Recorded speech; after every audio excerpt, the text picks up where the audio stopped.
Yuji, you got to tell us more about this guy whose internet handle CIS. Who is he? What do you do? Hi, Angie. Yeah, it's it's a really funny story that we came across. Basically, CIS, it's pronounced Cis. He is a Japanese day trader. He's a 36-year-old guy who basically trades out of his bedroom. But over the last 15 years, he's been so good that he's amassed $150 million. Actually, right now, probably closer to $180 million. I've been following this extremely successful Japanese day trader for a long time now and thought I would make a video to share with you. Back in 2015, this day trader bet big on the collapse of the global financial markets, especially the Japan market, and made over $34 million in profits. In this video, I'm going to break down this trade and show you how this day trader hit this big score.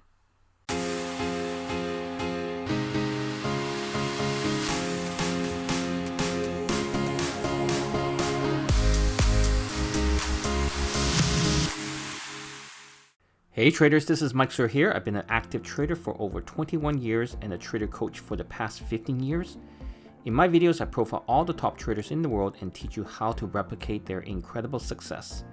I've been fortunate to train many successful traders, and in this video, I'm going to talk about one of this day trader's most successful trades. Now in 2015, global financial markets have been reaching all-time highs and things were looking very, very rosy. The markets had rebounded significantly ever since the low set during the financial crisis in 2008. However, volatility started increasing in late August and markets around the world started weakening. A day trader in Japan recognized this opportunity and seized on the opportunity to bet big that the Japanese stock market would fall sharply. In fact, over a 2-week period, he managed to make over $34 million in profits. So in this video, I'm going to analyze this trade and show you exactly how this trader called CIS profited big time during a period of global market turmoil. Between 2015 and 2016, the two biggest economies in the world, the USA and China, experienced a mini recession after a strong recovery from the financial crisis in 2008. Now it started in China, where Chinese leaders were concerned that the economy was experiencing a credit bubble, and they started imposing policies to slow down their rapid growth. These policies in fact worked so well that it caused a steep slowdown. Now you can see from this chart of the China's GDP, the gross domestic product, which measures a country's market value of all the goods and services produced. Between 2011 to 2015, China's GDP growth slowed down dramatically, and there were serious concerns that China's rapid growth was over. That in turn caused investors to panic and led to the stock market to crash, wiping out billions of dollars of wealth. More importantly, China's slowdown caused troubles in other emerging nations for which China was a major customer, particularly the oil sector. Now, the slowdown across emerging markets in turn meant less demand for oil and many other commodities, and that helped cause their prices to fall dramatically. Now you can see here the price of a barrel of the West Texas Intermediate crude oil fell to under $30 in February 2016 from around $106 in June 2014. Now the drops in prices of metals like copper, aluminum, and other agricultural products like corn and soybeans were also very, very steep. With the sharp slowdown in global investment around the world, a big drop in the price of oil and other commodities, and a slowing China economy proved too much and resulted in a massive global stock market correction in August 2015. The Japanese stock market was no exception and led to this day trader betting on the downside of the Nikkei 225, which was the market index for the Japan stock market. So let's look at the chart of the Nikkei 225 index and analyze when this Japanese day trader got into the trade. So here's a more detailed chart of the Nikkei 225 index. I'll be able to give you a little bit more details in terms of exactly what this day trader did. So you can see here, this is a chart starting from 2015. So essentially this trader built some positions starting in about June and also in July, but he mainly made most of his money when this index collapsed. So he started adding more and more positions as this market index fell, and he pretty much closed all his short positions below here, and when it rose back up here in a very short period of time, he made also some additional profits. So majority of the profit was made in this downward drop here and the rise back up. So you're probably wondering, how does a trader make money when the markets collapse? Well, it's a strategy called short selling. So it's a trade strategy used to profit from the decline in the price of a financial instrument. So in this case, the financial instrument is the Nikkei 225 index. So essentially the opposite of buying a financial instrument and profit from the increase in price. So we're doing the opposite. When prices fall, we're using a short selling strategy to benefit on the downside. Instead of trading stocks, this Japanese day trader was trading futures contracts.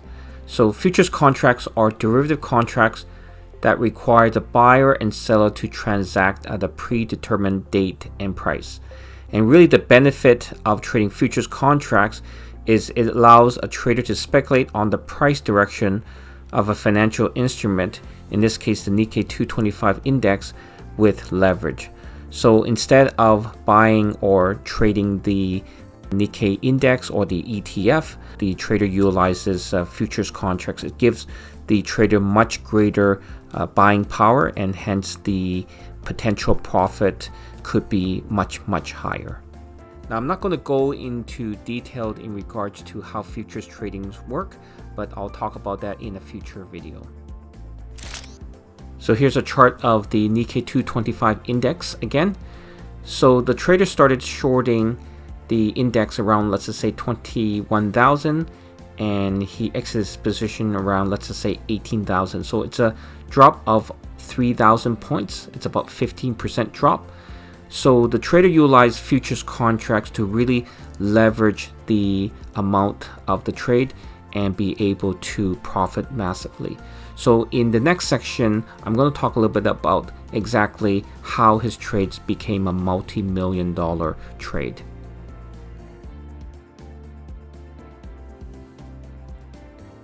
So let's take a look at the trades that this trader made. So on August 12th, right here, he was building a short position of the Nikkei futures contracts. So he sold 200 contracts, so built a position of 200 contracts. So the market fell down and actually rebounded, and this was where he added more contracts. So on August 14th, he sold another 600 futures contracts, building up a total of 800 contracts. So the Japanese market was kind of meandering. It didn't really fall, right? It was basically going sideways, and you can see that the market started falling very sharply. And you can see on August 21st, he sold another 200 contracts, which brought him to 1,000 contracts here. And then as the markets were free falling, August 24th, he sold another 500, bringing his position to 1,500 contracts. And between 5 p.m. and 8 p.m. on August 24th, he sold another 200 contracts, bringing him to a total of 1,700 contracts. So basically from here, this time period, and all the way down to here, he was short 1,700 Nikkei futures contracts. And here, when the market was collapsing, and this is right after the US market opened, he basically cashed out and liquidated his short position. So you can see here, August 24th, 10:08 to about 3 p.m., he basically exited his 1,700 futures contracts. And then between August 25th to August 26th, he actually was betting that the market would go up. So you can see here, he bought actually 970 Nikkei futures contracts betting on the upside. And then on August 25th in the afternoon, he basically sold his position. So right here. So let's summarize the trades that this trader made. So for his first trades, what he did was he had sold about 1,700 worth of the Nikkei futures contracts. So assuming a margin requirement of $3,800 per contract, that in terms of capital required, he would have needed at least in his brokerage account of $6.46 million. And based on his estimates, so again, we don't have the exact trades that he made, but he had claimed that he had made about $26 million on this first initial trade. So on his second big trade, where the markets went back up, he bought 970 Nikkei futures contracts. Again, assuming of a margin requirement of $3,800 per contract, he would have needed at least $3.686 million in terms of capital to be able to buy these contracts. And based on, again, his estimates, he had made about $8 million on the rise of the Nikkei. So in total, $26 million plus the $8 million on the second big trade, he had made a total of $34 million in total profits. What are the lessons you can learn from this trader who profited handsomely on the collapse of the financial markets? Well, first of all, bet on the downside. Now, most investors make money in the markets by buying stocks or other financial instruments in the hopes that the price goes up over time. However, if you ask any trader who's been active in the markets, that they secretly prefer it that when markets go down in value. And the main reason is that markets generally fall much faster than they go up. So for example, it may take a stock, maybe perhaps a year to go up 20%, but it could fall 20% or more within a few days, especially if there's any negative news about the company or the overall market. Now, you could make more money buying and holding for a longer period of time, but betting on the downside could make you profits much faster. The second lesson is be patient. While global markets around the world had recovered substantially since 2008 during the financial crisis, and in 2015 haven't seen a rapid acceleration to the upside for the first half of the year, it was very, very difficult, right, for traders to make money on the downside. Well, therefore, this trader, Sis, had to be very, very patient in waiting for any market weakness to appear. And it's very, very easy to give up on your trade thesis, especially if it's not working well for you. However, it's patience that allows you to wait for the perfect trade to appear, and then once it appears, then you can take action. The third lesson is add to winning positions. Now, there's a trading strategy called pyramiding, where you keep adding more of the same positions to your portfolio as long as it's going in your price direction. Now, this makes so much sense because if the price is going in your favor, then why shouldn't you buy more? Now, however, most traders fear buying at higher prices than what they originally bought it at because they think prices will go back down and they will lose their profit. Now, in this trader's case, he kept betting more and more on his thesis that the market would go down, and therefore he could accumulate such a huge short position that this was the major reason why he made so much money. The fourth lesson is strike when people panic. Now, this trader had a saying that he does his best work when other people are panicking. Now, as global markets were falling sharply, many investors were dumping their stocks, or they were just paralyzed by the sudden meltdown. Not this trader. He was cool, calm, and collected.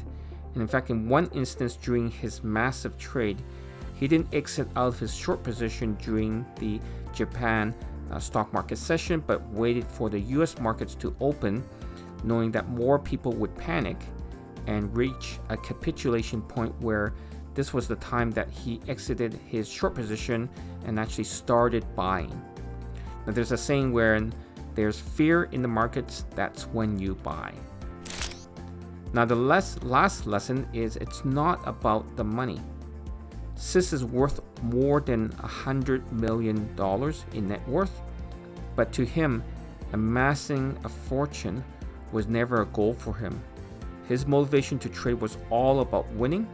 In fact, many successful traders that I've trained are very, very competitive and look at money as just the result of their trade thesis being validated by the market.